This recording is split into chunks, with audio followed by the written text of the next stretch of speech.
This is Tyrone.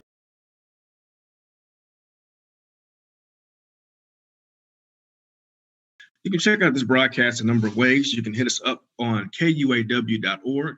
You can go to the TuneIn app on your mobile device and type in KUAW Radio. You can go to YouTube, Twitch, Periscope, Twitter, and Facebook and type in KUAW Radio, and you'll be able to see and interact with us, as well as on YouTube. Type in KUAW Radio. Also, if you have any questions, comments, or concerns, please call us at 816-599-6893, or you can email us at KUAW95 at gmail.com. Now, today is another takeover from RMS Radio. We have two of the young ladies that are stars of the show live with me here on our mobile studio. Go ahead and introduce yourselves, ladies. We'll start with Kayla.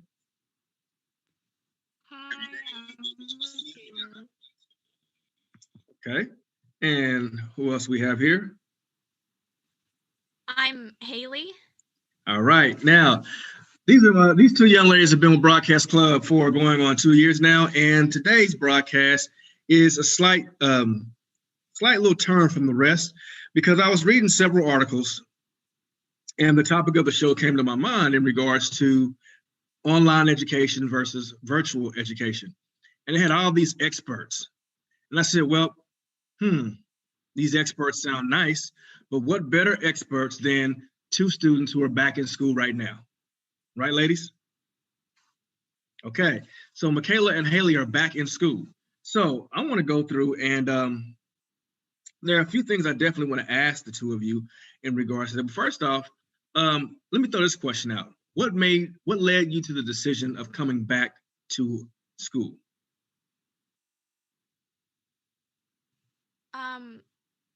I'm in the building for school, and I guess it was just like wanting to be around people again, like wanting to like have that choice to be around people.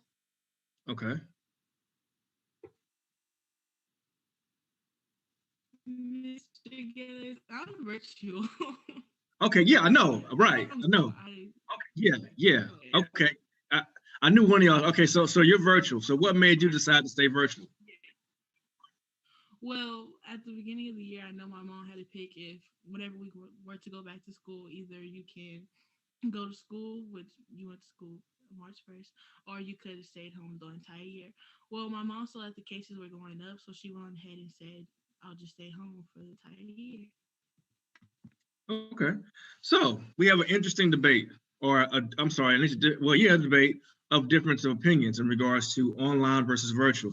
Now, hopefully when the other crew jumps in, we'll be able to have a nice, healthy discussion. Now, I'm going to go through a list and, just kind of discuss a few pieces of information with everyone to kind of get a nice scope of what's going on. All right, I had to share this video to a couple of groups. All right, so one particular article has a healthy debate of the differences between online and face-to-face. Okay, so this new thing popped up with education, asynchronous learning.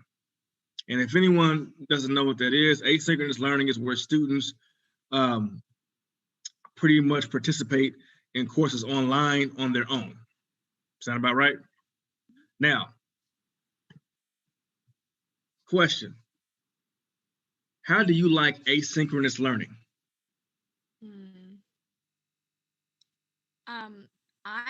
I don't like it. It's more difficult, like for me at least, to stay on like track with what I'm supposed to be doing. Mm-hmm. Especially like now it's not just I had that time or whatever, and then like I had all this tutorial time or whatever, which I guess I can still have if I need it. Mm-hmm. But it's more difficult to like, I have all of this work from these classes when I was only in class for 2 days for like 45 minutes a class. So it's not really like enough time. Okay. And let's go ahead and let everyone in on a little thing too, that when we said that Haley is back in school, it's a hybrid model. So Haley, explain what that hybrid model looks like for you. There's A days and B days. I'm an A day, so I go to school Mondays and Tuesdays. And then the rest of the week, I just have asynchronous work. Mhm. When Wednesdays, I go to my homeroom class Mhm. at 11. But other than that, I just get assigned work that is based off of the lesson from the Mondays and Tuesdays. Right. So Haley only goes to school in person 2 days a week. Now, Michaela, you are virtual. How many days a week are you in school? Well, 4 days a week. I just have B days Thursday and Friday, and A days Monday and Tuesday. Okay, so you're in school actually 4 days a week. So how was asynchronous learning for you? How do you like the asynchronous learning? Well, I mean, it's okay, I guess. I mean, sometimes I can get distracted from my phone, but Mhm. it's alright. It's just sometimes I might need help. My teachers are like online, so it can kind of be difficult. But other than that, okay with me. Okay. Now, one thing that people say that for most online schools, the majority of the coursework is asynchronous. That's where the students and the faculty, which is teachers, each determine when they will engage and participate in their online courses. So we determine when and where you go and get the actual course or the assignment. We'll post something, give you a certain day to turn it in or a certain day to do it, versus when you come into the classroom and you're sitting right in front of your teacher and they give you the information right there on the spot. Now, one article says that asynchronous courses present an advantage to non-traditional students. Like, for example, when I say non-traditional students, some kids learn better virtually on their own at their own pace. Now, one advantage of the asynchronous learning is, for example, we have some students who are, kind of like their parents or working professionals. They need flexibility, right? So one can say that if you are at home, you're more flexible with getting your work versus when you're in person with a teacher, it's right there, given right to you, right there in front of you. It's like, here, it needs to be done now. Did I kind of paint that picture a little bit better? Okay, I got thumbs. Okay. Now, some people say that the good thing about asynchronous courses is what you don't like, Haley, and that is having a whole list of work. Do we see that on the asynchronous days? Like a ton of work just sitting there waiting for us? Wow. Okay. now, okay. Now let me ask this: on the asynchronous days, because I'm assuming you have about 7 teachers or close to it, and do you see a lot of work from all of your teachers on asynchronous days, like a whole laundry list of assignments? Okay. Now, Haley, you already said that you're not too fond of that. Michaela, as a virtual student, what do you think about that? I mean, do you see the flexibility? Well, yeah, I do. Okay, that's good. Now, Haley, you mentioned that you go to school on the A days, and that's like the first half of the week, Monday and Tuesday. Are you able to complete your asynchronous work on the days that you're not in actual physical school? Well, for the most part, because most of my teachers they'll have videos or something like that to explain with it as well. Mm-hmm. But if I don't remember to do the work, then I have to deal with all of it later. Mm-hmm. And that's, I guess, the biggest problem. I don't remember to do the work like when necessary. So then I'm stuck with a whole pile of things. That's like even more when my teachers assign like 2 or 3 things like a day for Mm-hmm. asynchronous that aren't like short things necessarily. Okay. Wow. Now, let's move on to another point real quick. Successful online learners must also be motivated, disciplined, self-directed, and good at time management. The key word is time management. When I said that, Haley, you kind of gave me a little smirk. Now, time management. Now, time management is a skill that they teach us in actual person school. Now, how important is time management right now when we're on a hybrid schedule and when we're strictly virtual? How important is time management?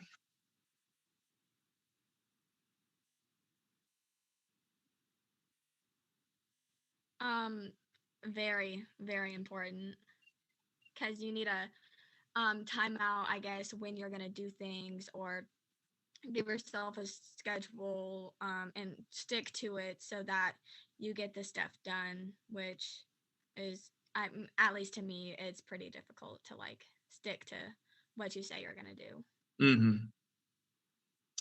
How about you, Michaela? Because you're strictly online. So how's time management look at for you? Or look like for you? Well, it's actually pretty important because after I get done doing my work, I know I have other teachers' work I have to do because B-Day teachers, they give me work. So, like 2 hours after I get done doing all my Zooms, I go and I do some of their work. So I have to see it missing whenever I log in the next day. Okay. Now, when I think about time management, because you know me, I mean, we've had this conversation before. The way that you all are feeling the discomfort and seeing the obstacles, teachers feel the same way. Now, for the most part, most of your teachers rather have every student in class, whereas some teachers are really enjoying the advantageous grip on the virtual aspect.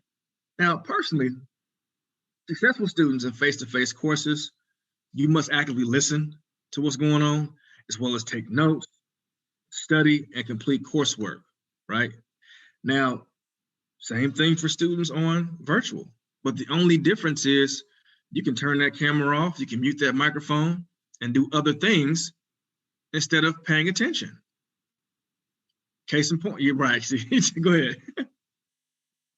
Because I know a lot of my teachers, they don't like whenever we're not talking to them. So they'll be like, I need you to Yes. unmute yourself and talk. I need you to talk because they feel like they're just talking to themselves. Because you Mm-hmm. don't see nobody's face, the cameras is always off, or because they don't talk to you. Like, I know Yes. sometimes I get kind of scared when I unmute myself because I think I'm going to say something wrong. So I talk to my teacher, I'll be like, I need help with this, or I'll have them like repeat something if I need help.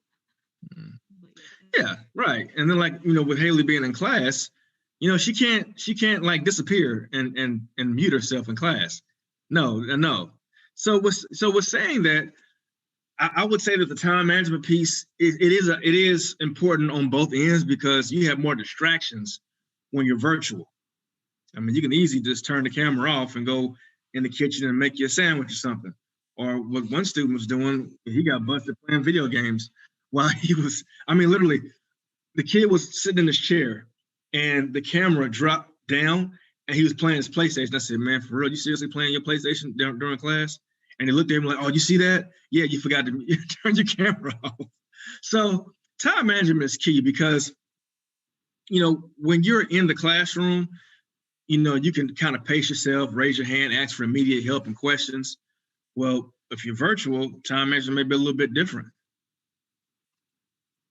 Let's see. What else does it say here? Okay. Ooh. Communication. Now, let's talk about how communication looks with the student inside class and how communication looks with the student who is virtual. So what does communication look like? If you need to communicate with your teacher right there on the spot, how does that look? Michaela? Okay, well, for me, if I need my teacher's help, I'll either email them or if I'm in Zoom, I'll just ask them then and there. But I can't really just be like, hey, I need help whenever I'm not on the Zoom with them because so I have to wait for them to email me back when I need help. Okay. And Haley, how does communication look for you while you're in class? Um, well, you can always just, raise your hand Mhm. and they can come over to you and stuff. I mean, for me, I get a little nervous when I'm waiting for them to call on me or whatever, or notice that my hand's up. So sometimes I'll just be like, nope, and then I'll do it later. But it's pretty easy as long as you're in class. Yeah, I would agree. I mean, when you're in class, a teacher can really pick up on your body language more. I can look at you and tell if you have a question or if you want to say something but you don't feel comfortable saying anything. I mean, that's the advantage of being a seasoned teacher. In online courses, many learning exercises and course materials involve diverse communication skills. So, for example, when you're on the Zoom, you can raise your hand with a little button icon, or you can send a chat or whatnot. And that's kind of the cool thing about Zoom, because sometimes kids don't feel comfortable, just like Haley was saying, asking questions in class. So they can send a little chat or something like that. But see, here's the drawback from that though. If you're in the class, I can tell who has questions because I can actually see and answer those questions immediately. However, some disadvantages with the online component, it's like Michaela said, I got to send an email and I may not get an immediate response. Sound about right? Yeah. So I think the thing is that communication is a barrier on both ends, but it may seem like communication may be more of a bigger issue on the virtual side. Do you agree with that? Yeah, I do. Because I might need help in there, but I can't get it because they're not online or they just can't get to me at the moment. Okay. Yeah. I mean, right. I mean, there's a lot of stuff going on the virtual component too. I mean, they say teachers wear many hats, and now we're tech supervisors. Yeah, I mean, and yeah, you all know that I do not do technology like that. Okay, so let's see. While there's a difference between face-to-face and virtual, for example, one involves more lecture-based and dialogue, and that advantage of having that dialogue face-to-face is very strong. However, on the virtual component, if people aren't comfortable doing that face-to-face piece, you have other more, effective means of communication too, an email right there on the spot or a chat or something like that. And plus, I think someone said another comment too, like if we were in class, this is a conversation I had outside of this conversation, Haley can kind of just say something or kind of blurt something out. And then, we'll be in class, but like if you were doing it on the Zoom, someone compared it to talking during a movie. Like if the teacher is teaching, yeah, you know what I'm saying? Like I'm teaching, and then Haley says, "Hey, well, hold on, wait, you just threw out the whole movie. Are you can't interrupt?" So yeah, we kind of got that aspect too.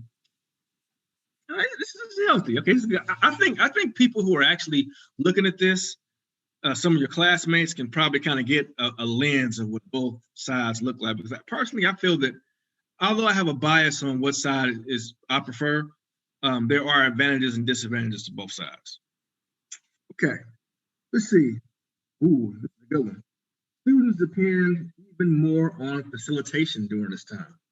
Assignment clarification and feedback provided by their instructor. Now, one thing that is very, very beneficial that I like about our school is our principal, Dr. Georgetta May, is very, very adamant on feedback. I mean, she makes sure that teachers give that immediate feedback to their students. So, Haley, you are in class. Michaela, you are virtual. How does feedback look? And when I say feedback, that means the comments and questions and thoughts that your instructor or that your teacher has about your work. So you turn in an assignment, do you get that immediate response back? Go ahead. Okay, I know sometimes my ELA teacher will like be in class, and if we don't do something right on our do now, she'll just like say it there, or she'll get on the comments and she'll write down what we did wrong, or just telling us what we need to fix or add more stuff. And a lot of my teachers do that, or they'll just email me. Well, they won't email me; they'll put it on my Google Classroom on the comments. Okay. Yeah. Haley, how does feedback look for you? Well, for me, the only time that we really that I really do like work for the most part on like paper is when we do nows for my English class. But for the most part, other than that, all my stuff is still like online, so I'll just turn it in on my computer for Google Classroom or whatever. So the response will be like about the same. Like they can like do a class thing, or maybe if they're walking around the class or whatever, they can see if you like, just look at your work and see if you're doing it right. But for the most part, it's just turning it in and see how it looks after. Okay. Now, I noticed that when I'm teaching, and I am an English teacher, and using more platforms like the Google Classrooms and things like that, I'm able to give immediate feedback. And I do like that. I mean, I see the virtual piece and using those virtual platforms is helping me to give more immediate feedback. Now, Haley, you did make a good point about when teachers circulate the classroom, they can give that feedback like right there on the spot. Now, some students, I've noticed that some kids, when you do comment on their work, for the most part, I've been getting, responses back or, okay, I made this correction. Whereas there are some students that don't even check the feedback pieces. So I kind of see myself torn between the two. Walking around actually reading it and writing notes on the paper or whatnot. But now we have the virtual piece. I see myself doing more comments like that too. I do see it. Well, how can I say this? I'm more used to doing it by hand, but it takes more time to go through everything by hand. However, when things are turned in online, I can click, look, read, and give immediate feedback right there on the spot. So I will say that, it hurts me to say it because I'm more old school. Virtually, I would give the advantage to giving feedback to the virtual platform because of that. Yeah, I know that just hurt. I see all my ancestors in the profession like, ooh, we are not pleased. But I mean, but at the same time, though, I do like sitting down face to face with the student and actually going through with the pencil and paper and saying, this is wrong here, or this is correct here, or I love this, or let's add more to this. So I see benefits to both sides. However, I do see the slight edge going to the virtual component with feedback. And I know some of my co-workers at work that I work closely with are probably like, oh, wow, he gave a shout out to virtual? Okay. Let's see. I got to excuse me. Something odd just happened. I don't know how I got a splinter in the wintertime. Okay. All right. Okay. Look at Michaela. She's like, oh, Mr. Gathers. It's always something with him. All right. Let's see. Okay. Communication. I think we did talk about communication earlier, but this is more about diverse communication. Back to that. Discussions. Love discussions. One of the major things I love about my class when we're in person is having discussions. Okay, we do fish bowls, we do Socratic seminars, we do something where I call a gang summit, where one student speaks on behalf of their group. Discussions are key. Discussions bring forth questioning, it brings forth understanding, and it gives students a strong voice in class. So discussions look different on virtual, and discussions look different when you're in class. So rich, complex, student-driven class discussions may be facilitated in both environments, okay? So both environments have the ability to facilitate strong discussions. How does a discussion look in an in-person class, and how does discussions look in a virtual class?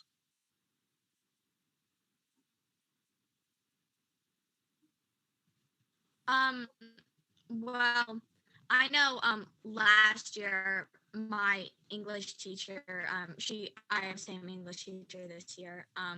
She was really big on books, doing these discussion things with like projects or whatever. Like for, I believe it was The Outsiders, we did like this jury thing. We chose sides. There were people who were juries, people who were for, or I mean, people who were like, oh, I can't say words, but innocent versus guilty kind of thing. And she really enjoyed doing that. She likes seeing the kids' opinions and what they write out and stuff. And this year, I know we can't really do that because of COVID and all that. We need to make sure that we are staying, you know, social distancing. We're staying safe during all of this. But for virtual, I know when we were in it, at least, the kids, we watched a movie. It was Ender's Game, and there was a discussion in the chat about it, and it's the kids talking back and forth about it and all that. So. Okay. Yeah, I mean, when you mentioned The Outsiders, that was one book where we had a lot of rich discussion. And when you said that, I got all kind of flashbacks of amazing discussions that we had in class. Just wait till you all start reading To Kill a Mockingbird. Amazing discussions. Yeah, see, yeah, my girl lit up. Both of y'all lit up. See, it's a good book. Oh, go ahead, Michaela. Well, mainly discussions for us are, How do discussions look in a virtual classroom model? Oh, well, if we're gonna discuss like a few students and then what a teacher jumps like in, it's mainly breakout rooms. And breakout rooms are where she puts like some students inside of a room and you'll all be on a Zoom, but the teacher won't be there. She'll jump from room to room. That's mainly what breakout rooms look like. And what our discussions are. Yeah, and I do like the breakout room piece because it gives kids, let's say, for example, the two of you don't feel comfortable talking in front of a large group. Well, the breakout room, you two go in that breakout room, it's just you two and the teacher, and you're talking up a storm. Now, I actually had some kids do that, and I'm like, wow, okay, this kid talks. I didn't know this kid could talk. Now, personally, I'm just like Polly off of that movie Goodfellas. I know, poor reference, but the thing about Polly was he did not like telephones. And I'm sure if Polly was alive right now, he wouldn't like all this virtual stuff. He's more of a face-to-face kind of person. I'm like Polly when it comes to education. So although I do see the benefits in the virtual piece, the in person, you have those rich discussions and you don't have to worry about the computer lagging or someone with their microphone off that won't mute. So although that there are advantages and disadvantages to both sides, I will say the slight edge to discussions lean in favor of the in-person piece. However, the convenient piece for people to find a more safe voice, I would say, will go to the virtual. It's like Michaela said, I don't feel comfortable talking in front of a large group, so let me go ahead and do the breakout room piece because there is a such thing as Zoom anxiety, and a lot of people get that. Michaela, you was gonna say something? Yeah, that's really why I type in the chat because I'd be so scared I'm gonna say something like wrong, and then there's all these kids in the classroom. They could be laughing at me with their camera off. So I either go in a breakout room or I'll just talk to them there, like in orchestra. She makes us play with her. She makes us like play our instrument on Zoom. So she'll give us to go on to get on a breakout room where we can just do it face to face with only me and her, and then I can go back to the class because I'm like the whole movie watching. It's just scared. And that is a good advantage for the virtual because you can do a lot of one-on-ones. Like there's been times I've been in class and I can see that the student is struggling. And I say, hey, let's go, to the breakout room. And we call my breakout room backstage. So myself and the student will go to a breakout room or a couple of students will do a little mini tutorial session. Sometimes there's been a couple of times where there was an actual student who needed help and their parent was with them as well. And I would take the student and the parent to a breakout room, do a little conversation, make sure everyone was on the same page and pop them back in class. So yeah, that breakout room piece that you said is very, very beneficial. Now, in person, breakout room probably be like, come talk to me at my desk or we'll step out in the hallway. But like, the thing about that though is who got the problem. Like if someone has issue. But then also it's more privacy too with the virtual component also. So I don't know. I mean, is it safe to say that they're both even? They both got this strength. Okay. Let's see. When Mr. Walker pops back on, we'll see if there's any comments from. Oh, there he is. Okay. Oh, okay. Do we have any comments or do we have any other people waiting in the waiting room? Okay. We right now we're checking to see if we have any more cast members waiting on the waiting room.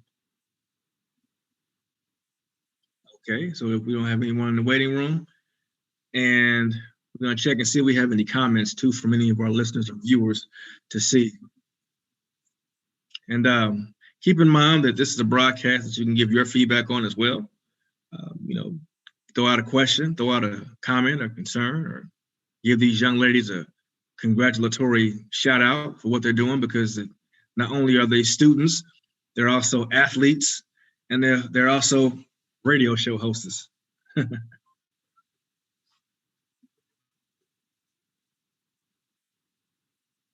Okay, there's one question. Mr. Walker, they can't hear you, can they? Okay, okay, yes. So question is,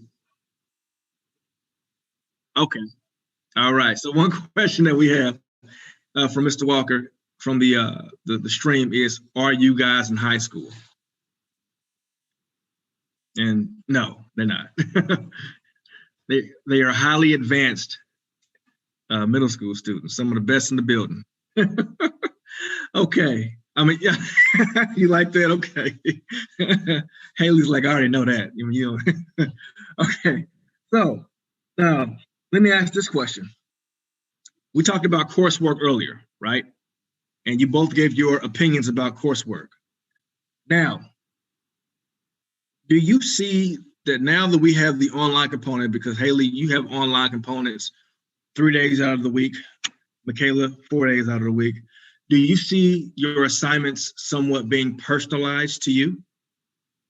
Like when you get it, it's like it was like kind of designed just for you?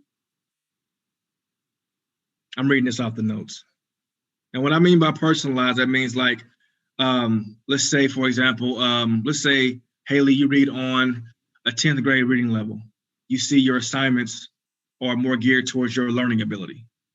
Or Michaela, if you are exceptional in math, you see that, okay, my assignment might be a little bit different than someone else's because I have a higher math tolerance than someone else. Like, for example, if you and I are both students, you would have more advanced math problems than me, because to this day, I've still got problems with math. I need to be in Miss McGanion's class because she's great. Shout out to Miss McGanion. All right, so do you see your assignments personalized? Go ahead. No, I don't. Okay. Haley, do you see anything personalized? Well, I thought it was really funny. You're talking about like the reading levels and math and all that. I'm in advanced reading, math, and science. Mm-hmm. So all of this stuff is kind of a little more difficult. But in class, it's kind of like for my math class at least, it's not exactly personalized, but like if you yourself are having trouble with something, they can like help explain it to you, or she'll explain it to the whole class in a different way, so it's easier to understand. But for the most part, the work's just generalized for like the whole class and stuff. Right. Now, here's the thing. Now, yet again, I'm going to give a shout out to virtual. The good thing about virtual is I can give an assignment to 4 students that is completely different than the other 20 kids in the classroom, and nobody will know about it. Versus if I'm in the classroom, I'm passing out different assignments, and people will see, okay, well, I got this one, she got that one. Wow, Michaela got all these hard algebraic equations, and Mr. Gathers got 1 + 1, 2 + 2. So it's like people, I'm telling you, it's that bad. So if you think about it, I like being able to do that because you're able to personalize people's stuff. Like there are classes where I have students with different reading levels, and no one knows who's on what level, because when I give out the work, they don't know who's getting what. However, the end result is still the same. However, if I was in the classroom and I was doing that, it's easy for someone to look over and see, oh, okay, you got this reading level and I got this reading. What's up with that? So, yeah, I mean, like, the good thing about the virtual component is you can personalize things more to certain people too. Like I know, for example, on my A days, if I'm giving a quiz, I can only assign it to one half of the class, and I can assign it to the other half of the class later on. So it's easier than making a lot of copies and killing trees. Okay. Ooh, we got some good ones here. Let's talk about this one. Active participation. We talked about that earlier. Active participation. So you don't see people doing something like this.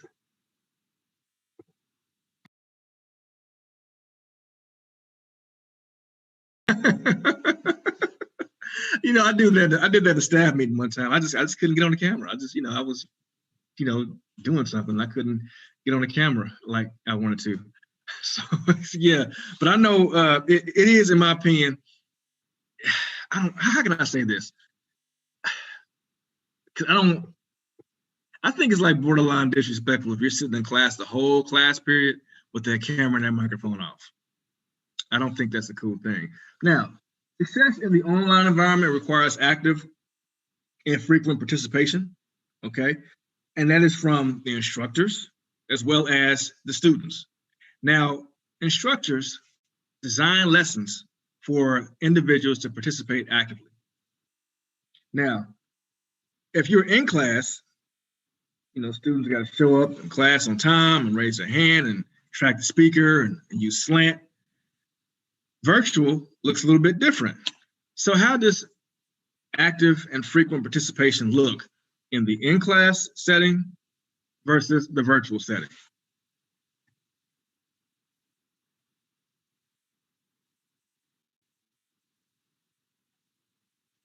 Well, I know virtually some of the teachers, they really want us to have our cameras on and stuff because, like I said before, they want to talk to us. They don't want to sit there on Zoom and they looking and nobody's talking to them. They just see cameras on, it's like they're talking to themselves.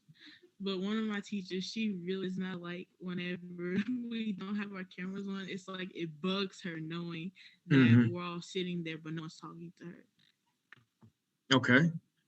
And how does active participation look like in a regular school setting, in person? Well, it's pretty, you talk, they can ask questions or call on you just like normally in class. So you can't really, get out of participating or answering questions nearly as much. Like it's a lot less of a chance than Right. if a teacher calls on you for whatever, and like you can just say you're having internet problems and you can't hear them. Yeah, I'm glad you said that because I've had several kids. I'm like, how come you're not talking in class? I got internet problems. And what cracks me up now, where I'll have a kid say, I'm having internet problems. It kicked me out of the Zoom. My Wi-Fi's down, but they're emailing me this. So if your Wi-Fi is down, how are you emailing me this from your computer? How? So it's like Haley said, you can't fake that in class. You can't say, hey, I can't answer the question. I got internet problems. It doesn't work. Michaela? Okay, so I'm also my sins while I can. I don't want to use that excuse for me not to go to class. I know I should never do this, but I did. But all the other times whenever it happened, I promise it was true, and I really couldn't make it to class that time. Now, Michaela, you do know that your teachers are watching this right now, right? so you just told me. Beginning class, you'd be like, oh, why weren't you in class? Just tell them now. So, I am deeply sorry for not coming to class that day. I really am. So now they know. Okay, yeah. So that time Michaela says she wouldn't. So yeah, it's like you said. Now that's a good excuse. But now it does happen. It does. But like sometimes, just like we said, a student's main out is if they're not muting their camera or muting their microphone and turning off their camera, they they may either actually have or they may claim to have a technical issue to where they can't participate in class. Just like Haley said, if you're in class, oh, you have to participate. Or yeah, it's the pressure is a little bit more stronger to communicate in class, because you can't just say, I can't talk, you know? So yeah, I mean, active participation is key, because sometimes when you participate, you learn better. See, both of these young ladies are on the track team as well too with the school, and you got to learn by doing. It's like in a classroom setting, you learn by doing. So yeah, I'm glad we all said that, and we kind of revealed, you know, the odds and ends with the participation piece, because interaction helps us to learn better. Interaction helps us to exchange information, and also it is harder to not communicate in person, because I mean, it's like the pressure's on you. You got everyone looking at you. Like, Haley, answer the question. In the class, you got everyone looking at you. Whereas Michaela, answer the question. You can easily just say, oh, computer issue, or I don't feel comfortable talking right now, or you can chat your answer. Can't chat your answer in person. Yeah. Oh, okay. So, all right, let's see. Well, this is a lot of good stuff on here. Let's see.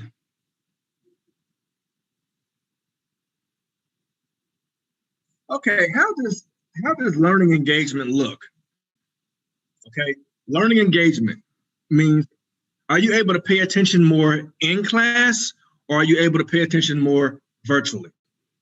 So how does paying attention look like in class, and how does paying attention look like virtually?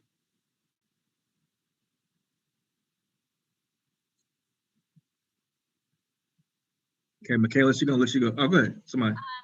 Okay, well, it's not really being able to pay attention. It's how much am I forced to pay attention? Ooh. Because I can pay attention just as easily virtual as I can online, but when I'm at home, I have access to my kitchen and I can go and get some food, or I have access to my TV and my phone. So I can just not, like, I can mute my teacher and not pay attention. Okay. Mute my teacher. Yep. Go ahead, Michaela. Okay, it is really tough as mutual teachers sometimes, because I'll be working and they'll be sitting over here talking. And one teacher, I was in his class and he was like yelling over the Zoom. So I'm trying to work and he's over here. I don't think he was yelling. I think it's because I had my volume all the way up, but he was like talking really loud. And I'm over here trying to work. I'm like, okay, sir, I'm just going to go ahead and turn you down a little bit. If you want to call my name, just call it. Yeah. Now, Michaela, I know we kind of put you on blast a little bit when you told on yourself. I'm going to go ahead and tell on myself too. Now, I remember one time I was in a meeting. I'm not going to say if the meeting was at work or if it was with KUAW or with another one of the many boards I'm on. But literally, I was sitting there in a meeting, and they thought I was looking at them, but I was really playing checkers on the screen. And then I was playing Connect Four. Look at Mr. Walker. He like, oh. So I mean, you know, that actually happened. Now, I mean, I found myself distracted more online because, like Michaela said, like Haley said, I have access to a lot of stuff. I can get up and go to the kitchen, or I can, sit back and watch TV. And you're thinking I'm looking at you, but I'm really looking at the TV screen, or I'm playing at checkers, or my son's. Now this was kind of bad. There was I was having a interview with a lady on Zoom, and my son was, doing his thing, being Paul. And of course, I was having more conversation with him than I was with the person, because I mean, he was more interesting as a 5-year-old. So I don't know that sounds mean. My son's cool. So, but one thing that I like to do to keep my kids engaged in class is I do a lot of games, a lot of gaming. And I'm not able to do that, well, with the Kahoot on virtual, but kids get tired of Kahoots. So I got like all these little games that I do in class for quizzes that we're going to start when we get back probably on Thursday, get my kids more motivated and acclimated in class. And also I like to play a lot of music in class too. I like to play, you know, some jazz or some smooth R&B or, you know, well, one time we played the Cheryl Underwood show. And Cheryl Underwood is a nationally syndicated broadcast by comedian / actress Cheryl Underwood that streams live on KUAW. Lunchtime with Cheryl Underwood from what time, Mr. Walker? 12 o'clock to 2 o'clock. 12 o'clock p.m. to 12 o'clock p.m. to 2 o'clock p.m. every Monday through Friday. Plug for Cheryl Underwood. But yeah, sometimes I play that because when I do that, the students are like, you know, it kind of helps them get through the assignment better. And sometimes certain music helps with certain cues with the assignment, but I really can't do that virtually. So personally, I think the engagement in an in-person setting is stronger. So Michaela's like, I'm just too distracted when it comes to virtual. I mess around and you see me, you might see like like one of the cardboard cutouts or a frozen screen of me right here, and I'm downstairs playing PlayStation. I get that because sometimes I be getting distracted too when I'm supposed to be paying attention. I'm watching TV instead. So yeah, it's cool. Okay. Now, this is a big one. This is a big one. Have you ever okay, Michaela, think about when you were in school or in person. So before the whole Thanos snap and everyone went away, when we were in school, did it seem like sometimes when the teacher would teach, it was more like a performance? A little bit? Yeah, like they were actually performing a lesson?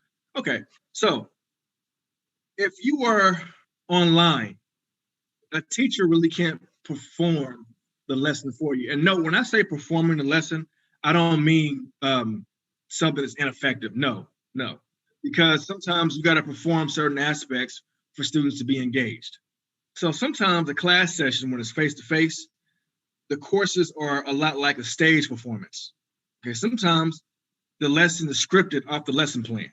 So the teacher's actually reading something scripted off the plan, or they have cues in the classroom that they teach from, like an anchor chart they go and teach in front of, or something on a smart board, or something written on the board. There's always a performance cue or a stage direction for each aspect of an in-person classroom, along with the lecture, okay? Like a certain prop. I know in my class, I have all kind of props. I have when we were talking about the civil rights movement, I have the actual newspaper article when Dr. King was assassinated. I have that in my classroom right now. So I have all kind of cool props that I use in class. So yeah, it does seem like a performance in my class. However, virtually, do you still see performance type lessons in a virtual setting?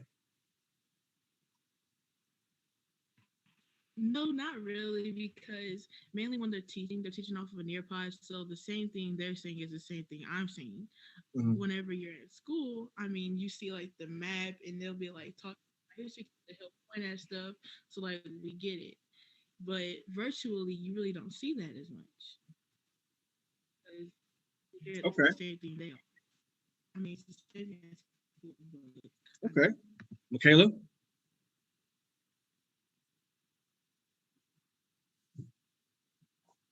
I'm sorry, Haley.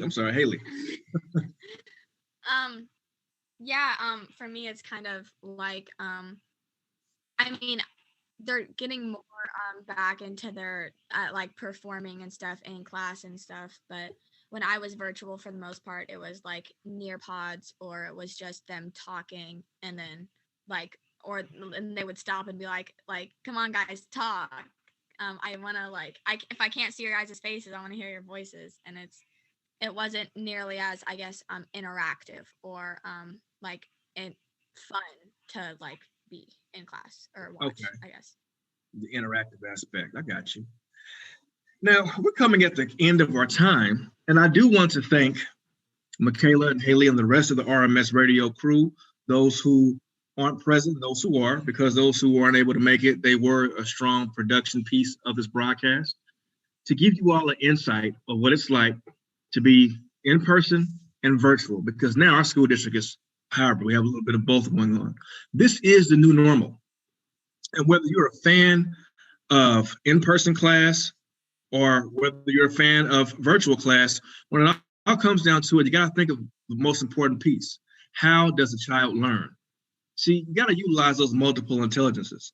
And when you utilize that, you'll be able to tune in a little bit better to how your students learn. Now, some students are better virtually, some are better in person. A good teacher will gear their lessons to the benefit of all students in their classroom. So hopefully, if my educators were listening and checking this out, you kind of got some aspect and kind of got some positive feedback from our students to give you ways to kind of, hook up those lessons to cater towards one side or both sides. And also for our students who are feeling a little uncomfortable or uneasy, maybe some of the information that our students share might help you make a choice on if you want to be virtual or in person. Now, the good thing about it is both of them are in existence right now. And most school districts and school systems are allowing kids to pick which one is more comfortable for them, whether it's in person, whether it's virtual, or a mix of the two. Either way it goes, the key component is learning.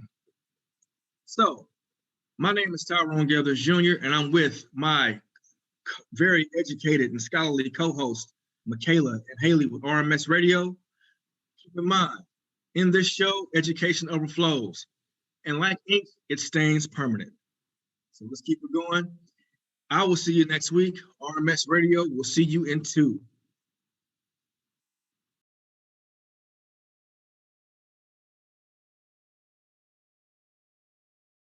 All right, you're listening to KUAW Radio, Kansas City's global community radio station. We don't only bring you videos on Facebook and YouTube, but listen to our audio only, where you'll get shows like Cheryl Underwood